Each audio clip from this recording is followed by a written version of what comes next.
ازيكم يا شباب، عاملين ايه؟ يا رب تكونوا بخير وبأحسن حال. طبعا خلاص الجولة الأولى باقي فيها مباراة واحدة، هي هتكون طبعا ايفرتون وفريق زي ليدز يونايتد. يعني المباراة مش هيكون فيها حاجة كتير، ما فيش حد عنده لعيبة كتير من الفرقتين دول. يعني بالنسبة لنا يعتبر الجولة شبه انتهت أو انتهت فعليا. عايزين بقى نشوف أهم استعدادات الجولة التانية، هنعمل فيها ايه، أهم أفكار التغييرات، هنبيع مين، هنشتري مين، مين اللي لاعب اللي لازم نفكر فيه، مين اللي لاعب اللي خلاص نأجله شوية. عامة يا شباب، بقول لكم من دلوقتي أول لاعب لازم تفكر فيه ويكون يدخل تشكيلتك. هو بالنسبة لكم هيكون مفاجأة، هو مدافع مانشستر سيتي، قصدي مدافع مانشستر يونايتد، اللي هو باتريك أو باتريس دورجو. الراجل ده يا شباب يعني ما شاء الله يعتبر من أفضل الباكات أو أفضل المدافعين اللي هيكونوا موجودين في الدوري الإنجليزي الموسم ده. الراجل أول حاجة، أول ميزة فيه إن سعره رخيص جدا، كان ب4.5 مليون. انا عن نفسي جبته معايا من قبل ما يبدا الموسم، خليته معايا على دكه الاحتياط المباراه اللي لعب امام ارسنال، لانه كنت متوقع ان ممكن الارسنال يحرز اهداف او يفوز. عشان كده انا قلت خلي الراجل ده انه يقعد معايا على دكه البدلاء، وكمان عشان اطمن في حاله ان الراجل ده مثلا لعب اساسي، خلاص انا بقى هبدا ادخله في التشكيله في كل المباريات كمدافع اساسي. مش مشكله بيلعب قدام فريق صغير، بيلعب قدام فريق كبير، المهم انه يدخل معايا في تشكيلتي اساسي جميع المباريات. وهقول لكم ليه. كمان انا خليته معايا كمان لان زي ما قلت لكم حبيت اطمن الراجل ده يكون اساسي في التشكيله ولا لا، وان انا استبعده من اول مباراه امام ارسنال. الراجل حتى في مباراه ارسنال ما شاء الله هو اللاعب الوحيد اللي يعني اللي عمل كوره على مرمى الارسنال. الراجل لعب كوره جت في العارضه، كان ممكن يحرز هدف، كان يقدر يطلع ب6 نقاط وبونص في مباراه زي دي، لكن للاسف حظه مش كويس، الكرة جت في العارضه. الراجل ده بيتميز في اكتر من يمكن من 10 ميزات. اول ميزه في الراجل ده ان سعره 4.5 مليون. صعب تلاقي مدافع ب4.5 مليون بيلعب اساسا، يعتبر جوه ال 18 دايما.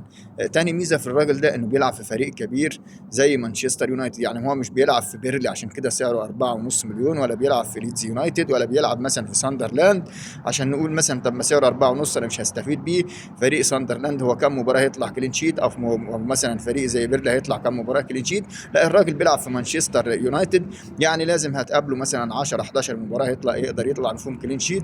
غير كده الميزه الثالثه في الراجل ده ان الراجل ده يعتبر مهاجم مش مدافع، لان خطه فريق زي مانشستر يونايتد الفريق بيلعب ب 3 5 2، فالراجل ده بيلعب خط نص ولكن خط نص هجومي، يعني ما شاء الله يكون معاك مدافع وفي نفس الوقت بيلعب كجناح هجومي. فعشان كده الراجل ده هتستفيد منه. الراجل ده عنده مباراتين سهل، المباراه القادمه امام فولهام والمباراه اللي وراها على طول امام بيرلي. متوقع ان الراجل ده يحرز من هدف او اتنين او ثلاثه في المباراتين اللي جايين، وفي نفس الوقت الراجل لسه سعره رخيص.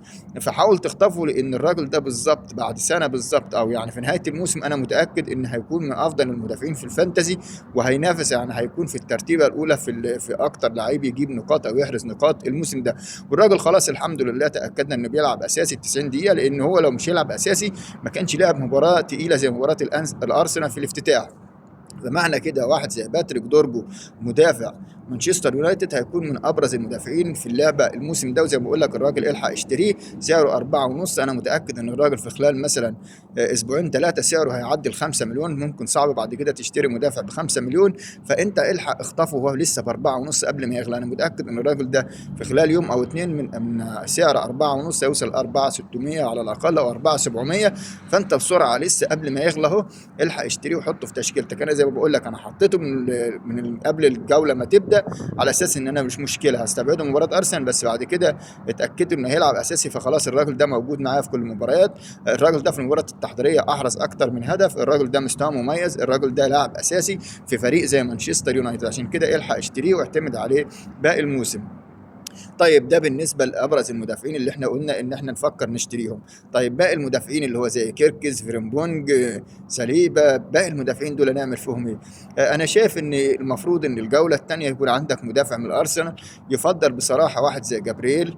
لان انا شايف ان جابرييل هو الوحيد اللي ضامن مكانه كاساسي، او ساليبا بال 90 دقيقه. وجابرييل هو الافضل لان الراجل ده بيزيد، فانت لو عندك جابرييل تمام، لو ما عندكش مش هتقدر تجيبه، خلاص ممكن تجيب واحد زي بن وايت. وان كنت طب يعني بكون خايف من بن وايت، هو لحد دلوقتي بن وايت اساسي، بس في اكتر من واحد بيلعب في المكان ده، في تمبر هيبدل مع بن وايت، ودي مشكلتي ان انا بدات اقلق من اغلب اللاعبين اللي لهم تبديل.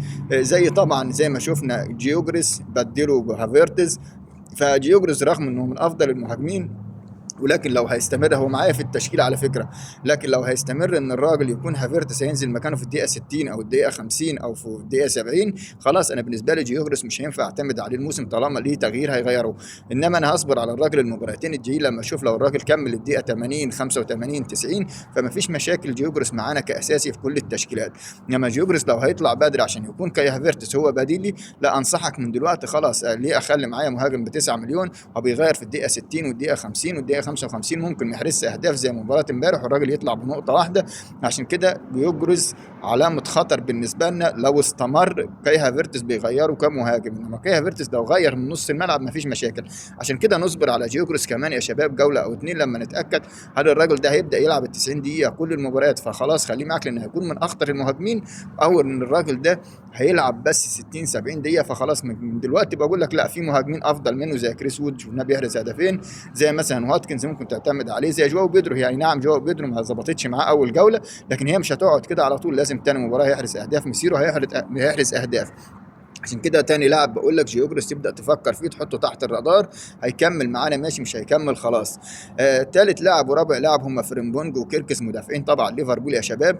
من الواضح كده ان واحد زي كيركز وواحد زي فريمبونج لهم اثنين بدلاء اساسيين في ليفربول. يعني ليفربول دلوقتي بيمتلك 4 اجنحه، اثنين في الشمال واثنين في اليمين. الاثنين في الشمال هو روبنسون المدافع الاساسي اللي بيلعب مع منتخب بلاده اساسي، اللي بيلعب في فريق زي ليفربول بقاله 7 8 سنين اساسي كباك شمال. على ما اظن ان هو المفروض ان الراجل ده اساسي، وان كيركس هو اللي جاي عليه، المفروض ان كيركس هيبدل روبنسون. فمن المتوقع في الفتره القادمه ان احنا نشوف روبنسون وكيركس بيبدلوا، ممكن واحد يلعب 45 دقيقه والثاني ينزل 45، ممكن واحد يلعب مباراه والثاني ده يلعب مباراه، ممكن واحد يلعب للدقيقه 60 والثاني ينزل مكانه. عشان كده انا شايف واحد زي كيركس واحد زي روبنسون كمدافعين لليفربول لا انا ابعد عنهم وما افكرش فيهم خالص طالما ان في روتيشن على الاثنين والاثنين مكانهم الثابت.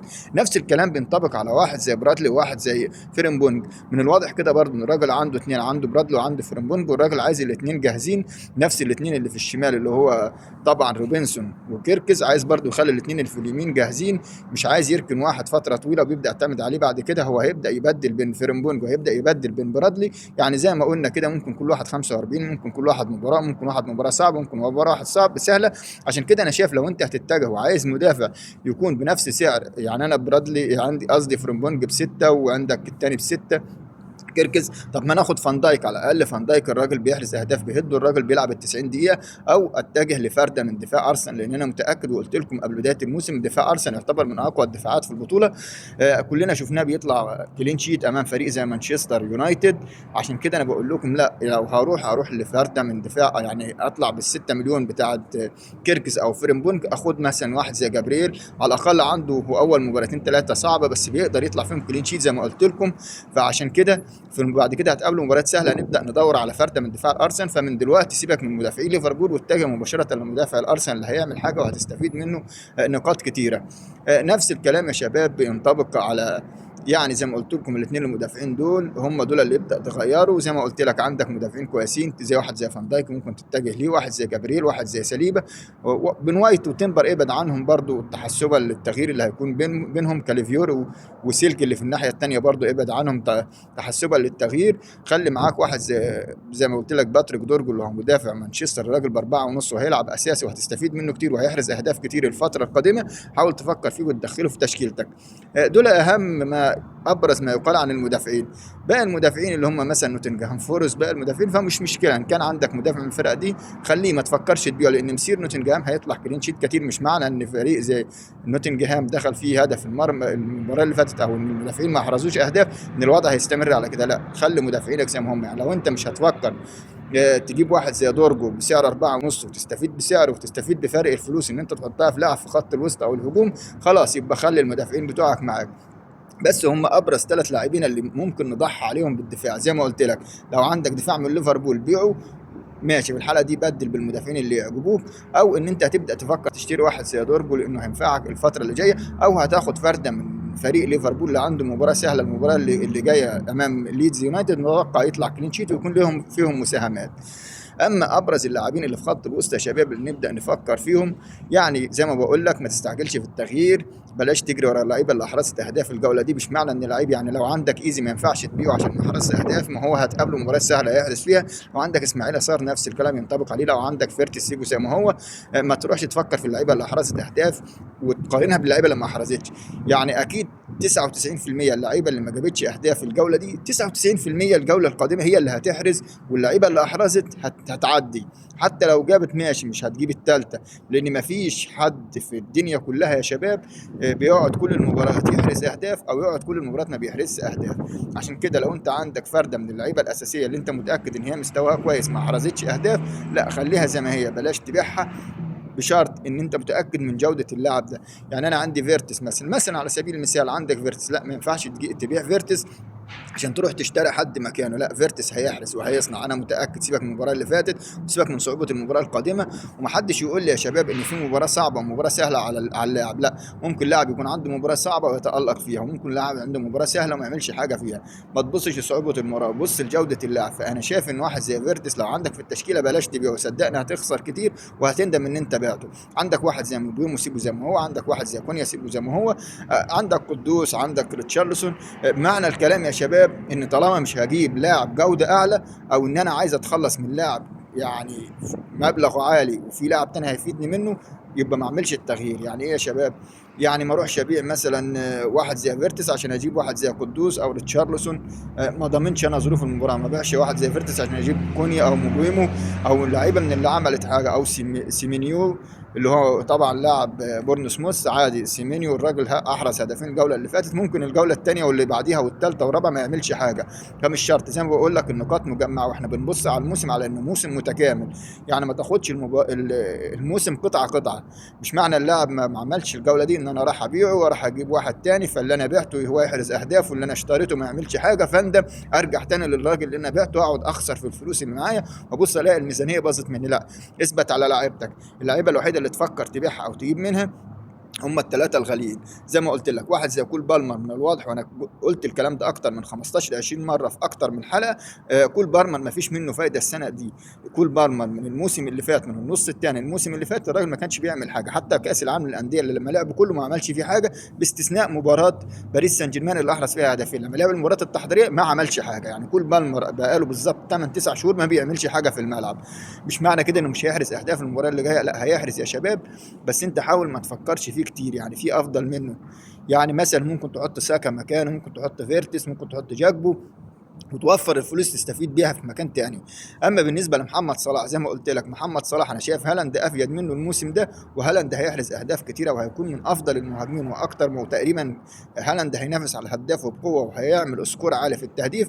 عشان كده انا شايف لا، تبيع صلاح وتجيب واحد زي هالاند، بس بشرط يكون عندك كفر من فريق ليفربول، اما ايكيتيكي واما فيرتز واما جاكبو. لازم يكون عندك اتنين كفر من ليفربول تغطي بيهم طبعا الخطر اللي هيعمله عليك محمد صلاح. فزي ما بقول لك محمد صلاح تتخلص منه انك تجيب هالاند. لو انت مش هتجيب هالاند خلاص خلي محمد صلاح معاك. واتكنز يا شباب لو عندك سيبه، روجرز لو عندك سيبه. مش معنى انه ما عملش حاجه الماتش اللي فات انه مش هيعمل الماتش ده. لا، بلاش تبيع واتكنز، بلاش تبيع روجرز، بلاش تبيع اي لاعب ما عملش حاجه طالما جودته كويسه. تاكد انه هيعمل الجوله القادمه او اللي بعديها عشان ما تخسرش كتير. طبعا واحد هيقول لي كريس وود مكسر الدنيا. كريس وود المباراه اللي جايه ممكن ما يعملش حاجه. جواو بيدرو ما عملش حاجه الجوله دي، ممكن تلاقي جواو بيدرو هو اللي متالق. ماتيتا ما عملش حاجه الجوله اللي فاتت، ممكن الجوله الجايه يكسر الدنيا. معنى الكلام ان احنا بنتعامل كموسم متكامل، فعشان كده بلاش تغيير من غير فايده. التغيير اللي فيه فايده زي ما قلت لك، لو تشتري مدافع زي دورجو اللي هو بتاع مانشستر يونايتد باربعة ونص، راجل هيلعب اساسي 90 دقيقه، هتستفيد منه بسعر رخيص وهيكون من افضل المدافعين. انا معاك ان الصفقه دي تمام. هتشتري فرده من الارسنال تغطي بيها الفتره اللي جايه عشان هم اقوى دفاع، انا معاك. هتبيع حد من دفاع ليفربول بعيد عن فايدايك عشان الناس دي ما بتلعبش اساسي، انا معاك. انما انت عشان تروح تبيع لي اينا، عشان تروح تبيع مثلا واحد زي كونسا عشان اطرد اول المباراه، هتروح تبيع لي مثلا، يعني في لعيبه كتيره مش لازم التغيير والتعديل على طول على الفاضي. التغيير وما كانش بفايده ما تعملوش. وزي ما قلت لك نفس الكلام، رؤوس الحربه ان ما كانش راس الحربه يفيدك زي مثلا ايكيتيكي زي هالاند زي جيوكروس، بس بعد ما نتاكد انه يلعب ال 90 دقيقه تمام. اما جيوكروس لو مش يلعب ال 90 دقيقه، لا انا اجيب واتكنز بيلعب ال 90 دقيقه، اجيب كريس وود بيلعب ال 90 دقيقه، اجيب ريتشارلسون بيلعب ال 90 دقيقه. ونكرر ريتشارلسون وسولانك برضه نفس الخطر، جواو بيدرو وديلاب نفس الخطر. نبعد عن جواو بيدرو ونبعد عن ديلاب لان هما الاثنين هيبقى يعملوا روتيشن. نبعد عن سولانك ونبعد عن ريتشارلسون هيعملوا روتيشن. خليك في واتكنز، خليك في ايكيتيكي، خليك في هالاند، خليك في كريس وود. هم دول ابرز المهاجمين اللي هم هيكونوا موجودين معانا ال 90 دقيقه. طبعا يا شباب، نتمنى التوفيق للجميع، والسلام عليكم ورحمة الله وبركاته.